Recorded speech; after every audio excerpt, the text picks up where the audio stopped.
Okay, let's dive right in. Today, we're unpacking an incredibly chilling explainer covering one of the absolute most bizarre and honestly terrifying mystery cases in modern crime history. We're going to be analyzing the facts, the timelines, and some totally baffling forensic clues. It's one of those cases that started as a routine emergency call but very quickly snowballed into a nationwide obsession. Just imagine for a second, you're walking into a quiet church super early in the morning, only to realize you are not alone. I mean, think about the sheer terror of that scenario, right? A church is supposed to be a sanctuary. It's a place of peace. Now imagine stepping into that sanctuary in the pitch black, flipping on the lights, and realizing someone is lurking in the shadows. And this isn't just some random trespasser. They are dressed head to toe in full tactical police body armor. I know, it sounds literally like the plot of a Hollywood thriller, but as we're about to see, this was a very real, terrifying reality. But hey, before we get into the timeline and the wild theories, we absolutely have to talk about the person at the center of this tragedy. Her name was Missy Bevers. She was 45 years old, a devoted mother of 3, and just this deeply beloved fitness instructor down in Midlothian, Texas. She led a local boot camp program called Camp Gladiator, and people absolutely loved her. She was known for her energy and her vibrant presence in the community. It's so crucial we keep Missy right at the forefront of our minds as we go through this explainer. Because at the end of the day, at the heart of this giant mystery is a real family whose world was completely shattered. So, to truly understand what went down, let's set the scene. The date was April 18, 2016. Missy was scheduled to run her usual 5 a.m. boot camp class. Now normally, these intense workouts were held outside, but there was incredibly heavy rain pouring down across Midlothian that morning. Because of that severe weather, Missy made a last-minute call to move the whole class inside to the Creekside Church of Christ. And that single, weather-driven decision? That explains exactly why she was unlocking the doors to a dark church at such a crazy early hour. Okay, let's walk through the exact timeline of that morning together. At 3:58 a.m., a suspect is caught on the church's internal security cameras. 20 minutes later, at 4:18 a.m., outside cameras capture Missy driving her pickup truck into the empty parking lot. She casually walks inside to set up her gear, totally unaware that an intruder is already inside, just waiting. Then, at 5 a.m., her students start arriving for class. When you look at this timeline, it reveals this horrifying 20-minute gap. The killer was already in the building, literally roaming the halls well before Missy even pulled in. So when Missy's students showed up at 5 a.m., they found the outside doors unlocked. They walked into the auditorium, expecting to hear Missy shouting her usual encouraging instructions, expecting just a normal Monday morning sweat session, but instead, they made a heartbreaking discovery. Missy was lying unresponsive on the floor. She'd suffered multiple, devastating puncture wounds to her head and chest. The students called 911 immediately, but it was already too late. This clearly wasn't some tragic accident. As police were about to find out, this was a brutally violent, deliberate crime. When the cops arrived on the scene, they immediately pulled the internal surveillance footage. And guys, what is truly baffling here is the sheer absurdity of the suspect's outfit. It left seasoned homicide detectives completely stunned. The suspect was wearing a heavy tactical helmet, a bulletproof vest with police stamped right across the front, thick tactical gloves, shin and arm guard pads, and in their hand, a hammer. I mean, the intruder was dressed like a SWAT team member getting ready for a massive raid. They were completely covered up. You couldn't see a single inch of skin or face. And the behavior captured on that video is just as bizarre as the outfit. For 20 whole minutes before Missy even arrived, the cameras recorded this heavily armored figure wandering through the empty church quarters. But they're not rushing. They aren't hiding in a corner setting up a tactical ambush point. Instead, the suspect is seen just kind of casually swinging that hammer. They're smashing interior doors, breaking glass.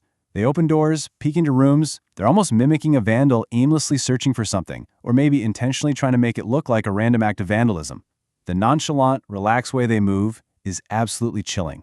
Now, because of all that heavy gear, the helmet, the thick pads, police just couldn't definitively confirm the suspect's age, build, or even gender. I mean, usually you see tactical gear and you naturally assume it's a male suspect, right? Well, actually scratch that. When forensics analyzed the video and measured the suspect against the door frames, they estimated the height to be somewhere between 5 feet 2 inches and 5 feet 7 inches. And that height estimate? It introduced a massive twist into the whole investigation. It led detectives to theorize that the heavily disguised killer inside that suit could very well be a woman. But out of all the crazy clues in that video, there is one detail that has been analyzed more than any other. As the suspect walks down the church hallways, they have a very distinct, super unusual gait. It's this heavy, outward-turning limp, and they're specifically favoring their right leg. That distinct walk raises the million-dollar question that has completely plagued both local police and the FBI. Was this a genuine physical injury, like does the killer actually walk like this every day, or was this a highly calculated misdirection? Was the killer faking a limp, knowing cameras were there, just to throw investigators totally off their trail? So all these bizarre clues left investigators juggling two primary, totally conflicting theories. When you have a crime scene this strange, you kind of have to look at the motive from completely opposite ends of the spectrum. On one side, we have Theory 1, a targeted hit. And on the flip side, we have Theory 2, a burglary gone wrong. Every single piece of evidence, every frame of that video, has to be filtered through these two possibilities. Let's break down the facts for both. Okay, let's start with Theory 1, the targeted hit. Was Missy specifically ambushed by someone who knew her schedule? Police dug deep into her personal life. They combed through her social media, her text messages. They looked into marital strains and financial pressures, which, to be fair, is standard procedure in any homicide. Now, let me be super clear here. Despite all the wild internet rumors that spread like wildfire, Missy's husband and her family members were thoroughly investigated, their alibis were completely verified, and they were officially cleared by law enforcement.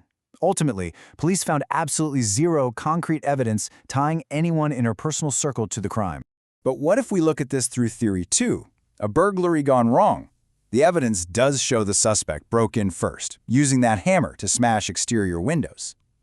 So it's highly possible Missy just walked in, flipped on the lights, and startled a burglar who completely panicked and attacked her. But here's the catch, the massive contradiction that makes this theory so hard to swallow: the outfit.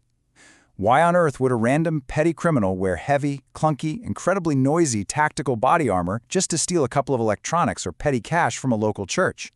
It completely defies all logic of a normal break-in. Fast forward to today.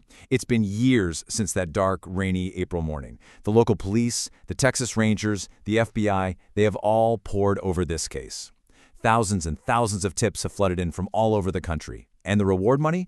We're talking tens of thousands of dollars just waiting there for information leading to an arrest. Yet, despite the massive public attention, the huge reward, and that super clear video footage of the killer roaming the halls, the identity of the person inside that SWAT gear remains a total mystery. The case is completely ice cold. But we really have to remember the human side of this. Behind all the true crime theories and the viral CCTV clips, there is a family still waiting for answers. Missy's family continues to fight relentlessly for justice. They're still holding out hope that one day, maybe even today, someone is going to watch that video and recognize that distinct, outward-turning walk. They're just waiting for someone to notice a familiar mannerism or finally come forward with that one missing puzzle piece. They haven't given up, and they're begging the public to keep their eyes open. Which brings us to our final question for you to ponder today. After looking at all the facts we've laid out, what do you think really happened inside the Creekside Church on the morning of April 18th? Was this a meticulously calculated ambush carried out by someone in heavy disguise? Or was it just a tragic, completely random encounter with a bizarrely dressed criminal? Analyze the timeline, weigh those facts, and let us know your theories down in the comments. Thank you so much for joining me for this explainer. Keep asking questions, and as always, stay curious.